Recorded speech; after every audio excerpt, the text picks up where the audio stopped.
ხარაგაულის სოფლები ხემაღალი და ღვერკი ქრება. განვითარებული მეწყრული პროცესების გამო დანგრეულია სახლები, სამანქანო გზები, დახეთქილია 10-ობით ჰექტარი მიწა. ორთვენახევრის წინ გაჩენილი ნაპრალები ყოველდღიურად ფართოვდება და ღრმავდება. ყარნებას ხეობის მარჯვენა ფერდი მოწყვეტილია და იშლება, რაც მდინარის დაგუბების საფრთხეს ქმნის. მიუხედავად იმისა, რომ სოფლებში ცხოვრება დიდ რისკს შეიცავს, რამდენიმე ოჯახი მაინც რჩება სტიქიის ზონაში. მოსახლეობის ნაწილი მერიამ ქირით გაიყვანა. სტიქიის ზონიდან ფოტოები გამოაქვეყნა მთის ამბებმა, რომელშიც ნათლად ჩანს თუ რა მძიმე მდგომარეობაა სოფლებში და რა პირობებში რჩებიან ადგილობრივები. ხარაგაულიდან პერიოდულად ფოტო-ვიდეო მასალას აქვეყნებს ადგილობრივი მარადი გელაშვილი, რომელიც 10 აგვისტოს სოციალურ ქსელში წერდა, რომ სოფლები მათ თვალწინ ინგრევა და არაფრის გაკეთება შეუძლიათ. 2 თვეზე მეტია ყოველდღე ინგრევა 2 სოფელი, ინგრევა სახლებიც. ვუყურებთ და ვერაფერს ვშველით. ამ ფოტოებში დაზიანებული სახლების 20-25%-ია ნაჩვენები. მთელი ამ ხნის განმავლობაში შენობების დაშლა ვერ მოხერხდა. გზები ისეთ მდგომარეობაშია, აღარც მიისვლება სახლებამდე. მოსახლეობის ნაწილი ნათესავებთან ან მეზობლებთან რჩება, ნაწილი კი ქირითაა გასული. არიან ისეთებით, ვისაც სხვა დასარჩენიც ჰქონდა. ზოგმა ავეჯის ნაწილი გაიტანა. ნაწილი კი შენობებთან ერთად მიწას მიაქვს. მეწყერის გამოწვევი მიზეზების გეოლოგიური კვლევა ჯერაც არ დაწყებულა. ამ კვლევის პასუხებზეა პირდაპირ მიბმული მოსახლეობისთვის კომპენსაციის საკითხიც. კვლევა, რომელიც ახლა ტარდება, მხოლოდ რელიეფს სწავლობს. ის, რომ ტერიტორია საცხოვრებლად აღარაა ვარგისი, ფოტოებიდანაც ნათლად ჩანს. სამწუხაროდ ეს ყველაფერი არ არის. დამეწყრილი ტერიტორია 3 ადგილას უკვე ჩაიშალა მდინარე ყარნების კალაპოტში. მიწას თან მიაქვს სახლები, მოგლიჯილი ხეები და ქვები. ინტენსიური წვიმების ან მცირე მიწისძვრის შემთხვევაშიც კი რთულია პროგნოზირება რა მოხდება. თუ მიწის მასა ერთიანად ჩავა მდინარეში, ხეობა იმდენად მიუვალია, გამორიცხულია ადეკვატურ დროში მოხერხდეს მისი გაწმენდა. მდინარე ყარნებას სოფელ ლალეში უერთდება მდინარე ჩხერიმელას და შეერთებამდე გადის რკინიგზის ხიდის ქვეშ. იმედს ვიტოვებთ, სახელმწიფო მოახერხებს ამ რკინიგზის მართვას. სხვა შემთხვევაში შეიძლება ძალიან ცუდად განვითარდეს მოვლენები, წერს მარადი გელაშვილი სოციალურ ქსელში. გარემოს ეროვნულ სააგენტოს ჯერჯერობით არც ერთი განცხადება არ აქვს გამოქვეყნებული, რამ გამოიწვია ხემაღალსა და ღვერკში ეს პროცესები და რა განვითარებაა მოსალოდნელი. ხარაგაულში მეწყრული პროცესების დაწყებიდან 2 თვეზე მეტი გავიდა.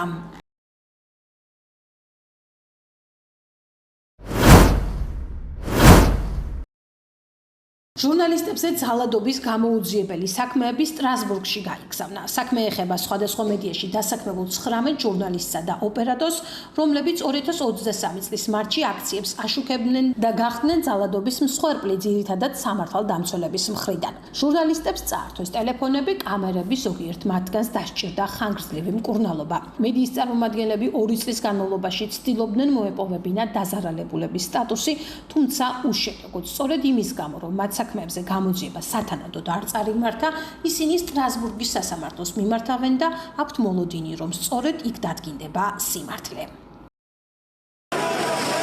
მე და ჩემი ჟურნალისტი მაშინ მუშაობდით ჩიტაძის ქუჩის მიმდებარე ტერიტორიაზე, ვიყავით პედაგოგიაში, რა მომენტში დაიწყეს მასშტაბურად ზამომრეობით, ფიზიკური ზამომრეობით აქტივისტების დაკავება, მივიღე ფიზიკური დაზიანება. ფეხი ქონდა თაბაშირში, რის გამოც 2 კვირის განმავლობაში ფიზიკურად შეუძლებელი იყო ჩემი დამოუკიდებელ გადაადგილება. სათანადო გამოძიება კი არა, გამოკითხვაც არ ყოფილა იდეაში რეალურად რა, იმიტომ რომ საკუთარ თავს ხომ არ გამოკითხავენ და ხომ არ დაიჭრენ რა ბოლო და სტრასბურგისგან მაქვს ერთადერთი სამართლიანი სასამართლოს იმედი, რასაც სამწუხაროდ ვერ ვიტყვი.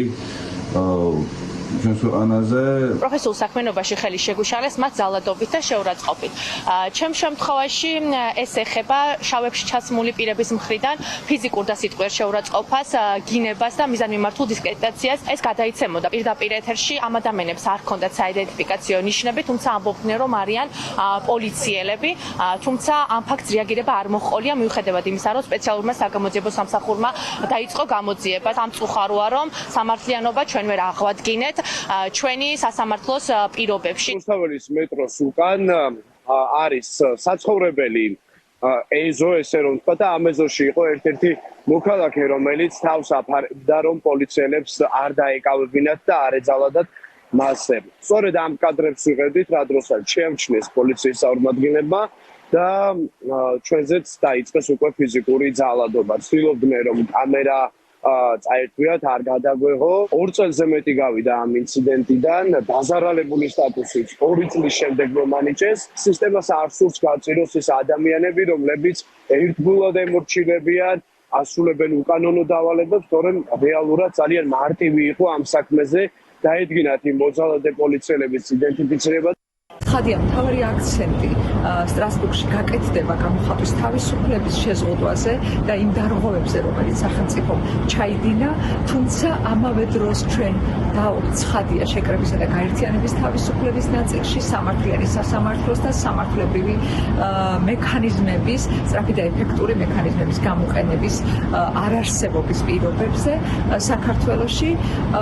ცხადია ის წინაპირობები, რომელიც დღევანდელ მოვლენებს წინ უსწრებდა, უკავშირდება სწორედ რუსული კანონის მიღების იდეას და ყველა იმ თავდასხმას მედიაზე, რომელიც ქართული ოცნების მხრიდან უკვე წლებია ფიქსირდება. ამ დრომდე ჩვენ სწრაფად და ეფექტურად ცხადია არ მიგვიღია მართლმსაჯულება ამ საქმეზე, თუმცა მთელი ამ კონტექსტის გათვალისწინებით იმის გამო, რომ საქართველოში უფრო და უფრო საშიში ხდება ჟურნალისტური საქმიანობა, უფრო და უფრო რთული ხდება ინფორმაციის მიღება და გავრცელება, ჩვენ ცხადია ველოდებით სტრასბურგისთან, რომ აი ამ რთულ მომენტში საერთაშორისო შეფასებები, საერთაშორისო სასამართლოს გადაწყვეტილება იქნება ერთ-ერთი მნიშვნელოვანი მხარდაჭერა ჩვენთვის, როდესაც ვიცავთ მედიას, ჩვენ ვიცავთ თავისუფლებას, ამდენად მედია ომბუდსმენი აგრძელებს ჟურნალისტების და ოპერატორების დაცვას. ქართული ოცნების მერობის კანდიდატი დავით ერემეიშვილი გუნდის გადაწყვეტილებას სოციალურ ქსელში ეხმიანება და წერს, რომ ეს მისთვის უდიდესი პასუხისმგებლობაა. უდიდესი პასუხისმგებლობა დამეკისრა. ვიყო ქალაქ ქუთაისის არჩეული მერი. ქართულმა ოცნებამ ოფიციალურად წარადგინა ყველა ის კანდიდატი, რომელიც ადგილობრივ არჩევნებში საქართველოს მუნიციპალიტეტების მერებად უნდა იქნენ არჩეული. ქვეყნის მმართველი გუნდის ნდობა არა მხოლოდ ჩემი, არამედ ქუთაისელთა ნდობის და პატივისცემის გამოხატულებაა და მადლობელი ვარ ამ ნდობისთვის. 6 წელია ვემსახურები ქუთაისს და ქუთაისელებს, როგორც ადგილობრივი ხელისუფლების ერთ-ერთი ხელმძღვანელი და ვიცი, რას ნიშნავს იყო ამ მართლაც განსაკუთრებული ქალაქის პირველი პირი. რთულია, მაგრამ საამაყო და ეს პასუხისმგებლობა ორმაგდება, როცა თანაქალაქელთა ნებით და არჩევით ხდები ქალაქის მერი. ამ წლების განმავლობაში ქართული ოცნების გუნდთან ერთად ქუთაისში უამრავი პროექტი და პროგრამა განვახორციელეთ და კიდევ უფრო მეტი გვაქვს დაგეგმილი ცენტრალური ხელისუფლების მხარდაჭერით. ჩვენს ქალაქში მნიშვნელოვანი ინფრასტრუქტურული, სოციალური, კულტურულ-საგანმანათლებლო პროექტები იქცა რეალობად და ამას ხედავს ჩვენი მოსახლეობა. მადლობა მინდა ვუთხრა თითოეულ იმ ადამიანს, ვისთან ერთადაც ვაკეთე ყველაფერი ქუთაისის წინსვლისა და განვითარებისთვის. ჯერა ამ საარჩევნო მარათონსაც წარმატებით გავივლით თქვენთან ერთად და ღირსეულად გავიმარჯვებთ. მშვიდობა საქართველოს, მეტი განვითარება ქუთაისს. წერს ქართული ოცნების მერობის კანდიდატი დავით ერემეიშვილი სოციალურ ქსელში.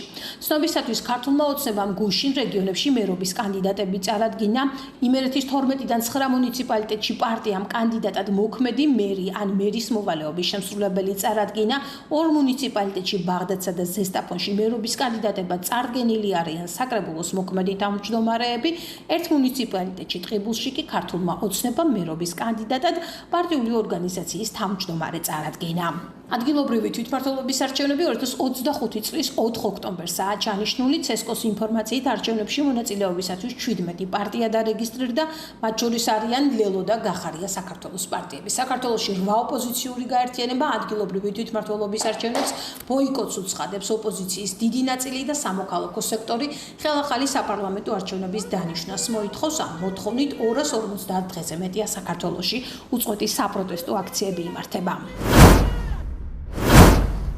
ქუთაისში, ბათუმსა და გურჯაანში უპატრონო მიკედლებული ცხოველების, ძაღლებისა და კატების პოპულაციის მართვის საპილოტო პროგრამა დაიწყო. საქართველოს მთავრობის განკარგულებით პროგრამა ითვალისწინებს უპატრონო მიკედლებული ცხოველების იდენტიფიკაცია, რეგისტრაციას, კასტრაციას, სტერილიზაციას, დიაგნოსტიკურ ტესტირებას, ვაქცინაციას. აღნიშნული ღონისძიებები ხელს შეუწყობს ცხოველების პოპულაციის მართვას, მათ ჯანმრთელობაზე ზედამხედველობას, ცოფის და სხვა დაავადებების პრევენციას, ამავდროულად ადამიანების ჯანმრთელობის დაცვასა და უსაფრთხოებას.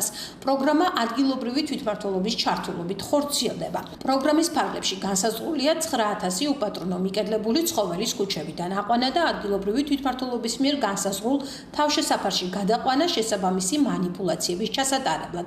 პროგრამის განხორციელების მიზნით სურსათის ეროვნულმა სააგენტომ შეიძინა 20 ავტომანქანა, რომლებიც აღჭურვილია სავენტილაციო სისტემით, გალიებით, შესაბამისი პრეპარატებით და ინვენტარით. პროგრამის განხორციელებისათვის დამატებით აყვანილია 40 თანამშრომელი, რომლებიც 20 ეკიპაჟად იმუშავებენ. ამასთან მუნიციპალიტეტებს გადაეცემათ სოფის საწინააღმდეგო ვაქცინები, ტესტები, ინსინირატორები, სახიფათო ნარჩენებისთვის და სხვა. დღეს დიდგორობა საქართველოს ისტორიის მნიშვნელოვანი მოვლენიდან 904 წელი გავიდა. სახალხო დღესასწაული თეთრი წყაროს მუნიციპალიტეტში აღინიშნა. დიდგორის წმინდა დავით აღმაშენებლის სახელობის ტაძარში სადღესასწაულო პარაკლისის შემდეგ დიდგორის მემორიალამდე ფეხით მსვლელობა მოეწყო. მთავარ ღონისძიებას დაესწრნენ და სიტყვით გამოვიდნენ საქართველოს მთავრობისა და წმინდა სინოდის წევრები. დიდგორის ველზე სტუმრებისათვის მოწყობილი იყო სხვადასხვა სივრცე. დიდგორის თავარი გაკვეთილი ყველა თაობისთვის უცვლელია. როდესაც ერი ერთიანია, დამოძრავებს საკუთარი სიმართლის რწმენა, მისთვის დაუძლეველი დაბრკოლება არ არსებობს. დღევანდელ გამოწვევებით ახსოვს მსოფლიოში სწორედ ამას შეგვახსენებს ჩვენი პატრიარქის ბრძნული სიტყვები, დიდგორი ჯერ კიდევ მოსაგებია. დღეს ჩვენი თანამედროვე დიდგორი არის ბრძოლა ქვეყნის საბოლოო გამთლიანებისა და სუვერენიტეტის გამტკიცებისთვის.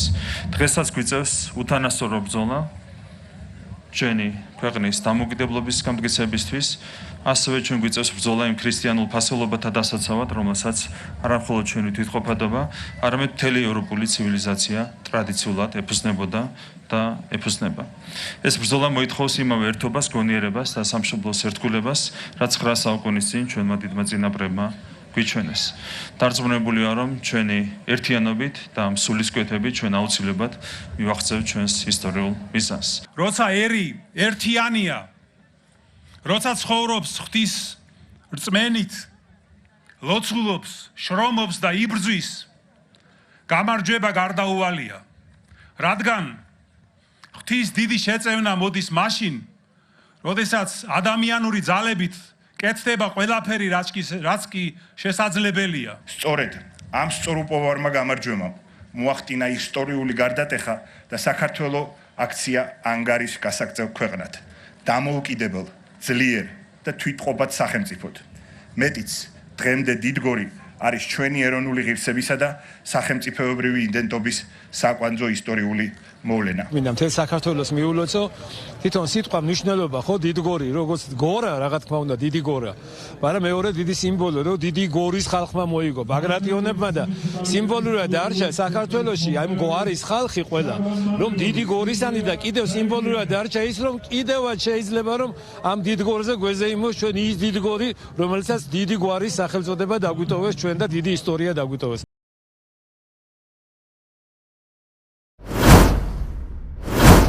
ნარკოტიკული საშუალებების უკანონო შეძენა, შენახვისა და მარიხუანის უკანონო რეალიზაციის ხელშეწყობის ბრალდებით 18 წლის პირი დააკავეს. სამართალდამცველებმა დაკავებული პირადი ჟღერკისას, ასევე მის მიერ მითითებული ადგილებიდან შემდგომი რეალიზაციის მიზნით განთავსებული 34 შეკვრა დაფასებული ნარკოტიკული საშუალება, გამომშრალი მარიხუანა, ნივთმტკიცება დამოიღეს. გამოძიება საქართველოს სისხლის სამართლის კოდექსის 260 მუხლის პირველი და 260 კვარტა მუხლის პირველი ნაწილით მიმდინარეობს უწყებით ცნობით დანაშაული 10 წლამდე თავისუფლების აღკვეთას ითვალისწინებს. საქართველოდან უცხო ქვეყნის 34 მოქალაქე გააძევეს. გაძევებულთა შორის არიან ინდოეთის, რუსეთის, ნიგერიის, ირანის, ეგვიპტის, აზერბაიჯანის, თურქმენეთის, პაკისტანის, კენიის, სომხეთისა და ყირგიზეთის მოქალაქეები. მოქმედი კანონმდებლობის შესაბამისად გაძევებულ პირებს ქვეყანაში შემოსვლის აკრძალვა დაუწესდათ. საქართველოს შინაგან საქმეთა სამინისტროს მიგრაციის დეპარტამენტი წარმოადგენს ქვეყნის შიგნით უკანონო მიგრაციის წინააღმდეგ ბრძოლაზე პასუხისმგებელ ორგანოს. გარკვეული კატეგორიის მოქალაქეებისათვის დღეიდან 5 სექტემბრამდე პირადობის ელექტრონული მოწმობა შეღავათიან ფასად გაიცემა. აქციას იუსტიციის სამინისტროს სახელმწიფო სერვისების განვითარების სააგენტო აცხადებს. უწყების ცნობით საბუთი მეათე სამუშაო დღეს ნახევარ ფასად გაიცემა, ხოლო დოკუმენტისათვის საჭირო ფოტოსურათი უფასო იქნება. სერვისების განვითარების სააგენტოს ცნობით აქციის მიზანია მოქალაქეების ელექტრონული დოკუმენტით უზრუნველყოფა და საარჩევნო სიების სრულყოფა. ID ბარათზე განცხადების გაკეთება შესაძლებელია სახელმწიფო სერვისების განვითარების სააგენტოს ტერიტორიულ სამსახურში, იუსტიციის სახლის ფილიალებსა და მობილურ იუსტიციის სახლებში, ნათქვამია გავრცელებულ ინფორმაციაში. საიდენტიფიკაციო დოკუმენტებში სწორი მონაცემების დაზუსტებისა და ამომრჩეველთა ერთიანი სიის სრულყოფის მიზნით იუსტიციის სამინისტრო აცხადებს აქციას, რომლის ფარგლებშიც ჩვენ მთელი ქვეყნის მასშტაბით მოვემსახურებით ჩვენს მოქალაქეებს, რომლებსაც ექნებათ შესაძლებლობა მიმართონ სახელმწიფო სერვისების განვითარების სააგენტოსა და იუსტიციის სახლს. ასეთ აქციას იუსტიციის სამინისტრო პერიოდულად აცხადებს და ჩვენ შესაძლებლობის ფარგლებში ამ მიმართულებით მუშაობას გავაგრძელებთ. საქართველოს ნებისმიერ მოქალაქეს, რომელიც აკმაყოფილებს შესაბამის პირობებს, შესაძლებლობა აქვს მიმართოს იუსტიციის სახლებს, ქვეყნის მასშტაბით 125-ვე იუსტიციის სახლი მზად არის შესაბამისი მომსახურება გასცეს, ხოლო იმ სოფლებთან და იმ დასახლებულ პუნქტებთან მიმართებაში, რომელიც არ მდებარეობს იუსტიციის სახლთან ახლოს, აქ ცხოვრებ მოქალაქეებს შესაძლებლობა აქვს ისარგებლონ მობილური იუსტიციის სახლის სერვისით. აქციის ფარგლებში განცხადების მიღებიდან მეათე დღეს იქნება შესაძლებელი პირადობის მოწმობის აღება. სრულწლოვანი მოქალაქეები, რომლებსაც პირადობის ელექტრონული მოწმობა მოქმედების ვადის გასვლის გამო გაუქმდათ, ან 5 ოქტომბრამდე უქმდებათ და არ ფლობენ საქართველოს მოქალაქის პასპორტს, ასევე ის სრულწლოვანი მოქალაქეები, რომლებსაც აქამდე მიღებული არ ქონიათ პირადობის ელექტრონული მოწმობა, ID ბარათს შეღავათიან ფასად მიიღებენ. ასევე პირადობის ელექტრონულ მოწმობას შეღავათიან ფასად მიიღებენ საქართველოს ის მოქალაქეები, რომლებსაც 18 წელი უსრულდებათ 5 ოქტომბრამდე და მათზე გაცემული პირადობის ელექტრონული მოწმობები გაუქმდა, ან 5 ოქტომბრამდე გაუქმდება მოქმედების ვადის გასვლის გამო და ისინი არ ფლობენ საქართველოს მოქალაქის პასპორტს.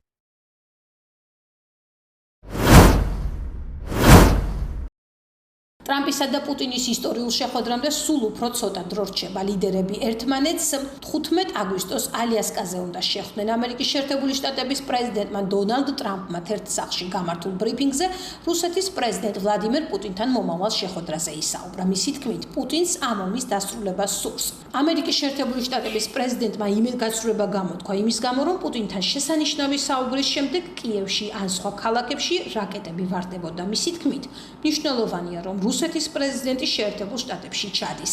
ტრამპმა აღნიშნა, რომ პუტინთან შეხვედრის შემდეგ 2 წუთში ეცოდინება შესაძლებელია თუ არა შეთანხმების მიღწევა.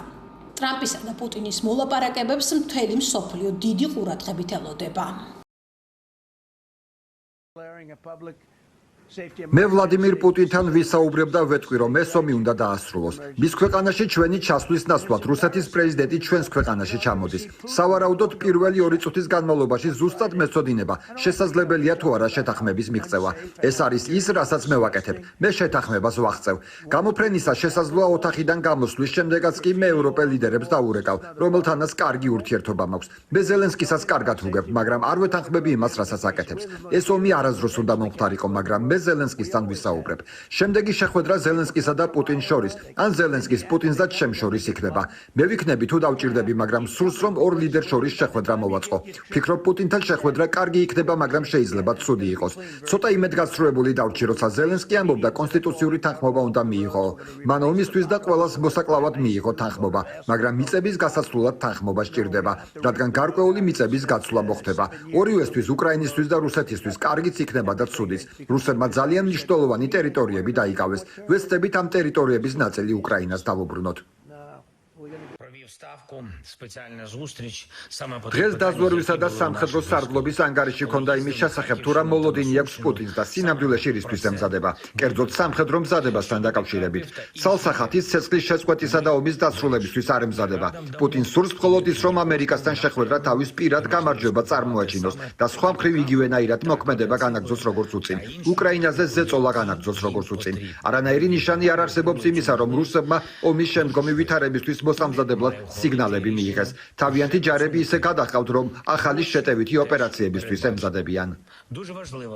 უკრაინა ყველა რუსის გამოსახლებას არ აპირებს და რუსეთი კიევში წასვლას არ აპირებს, ამიტომ საბოლოოდ მიწის გაცვლა მოხდება. მაგრამ როგორი იქნება კარგი შეთანხმება? იმის უზრუნველყოფა, რომ 2022 წელი აღარ მოხდება. პრეზიდენტი ტრამპი დაასრულებს ამას სამუდამოდ. როგორ მოხდება ეს? იქნება ტერიტორიის გაცვლა. მხოლოდ მას შემდეგ, რაც უკრაინისთვის უსაფრთხოების გარანტიები იქნება, რათა რუსეთმა ეს ხელახლა არ გაიმეოროს. პუტინს უნდა უთხრა რა მოხდება, თუ ის ამას მესამედ გააკეთებს. მე ვამბობ, რომ საბოლოო ჯამში საკითხი, რომ რუსები ამ მომენტში აკონტროლებენ უკრაინის ნაწილს, ფაქტობრივად უნდა იყოს განხილვის მაგიდაზე. ფაქტობრივად ისინი ამ ეტაპზე უკრაინის ნაწილს აკონტროლებენ, მაგრამ უმნიშვნელოვანესია ვიცოდეთ, რომ როდესაც საქმე უკრაინის მომავალ გეოპოლიტიკურ მდგომარეობას, მათ სუვერენიტეტს ეხება, ამაში არანაირი დარღვევა არ იქნება. ჩვენ ინტენსიურად ვემზადებით ამ შეხვედრისთვის ევროპულ დონეზე ამერიკის მთავრობასთან ერთად. იმედი გვაქვს და ვარაუდობთ, რომ უკრაინის მთავრობა, პრეზიდენტი ზელენსკი ჩაერთვება ამ შეხვედრაში. ნებისმიერ შემთხვევაში ჩვენ ვერ დავეთანხმებით, რომ რუსეთსა და ამერიკას შორის ტერიტორიული საკითხები განიხილებოდეს ან წყდებოდეს ევროპელებისა და უკრაინელების გარეშე. ფიქრობ, რომ ამერიკის მთავრობა ამას ანალოგიურად უყურებს. ამიტომაც არის ასეთი მჭიდრო კოორდინაცია.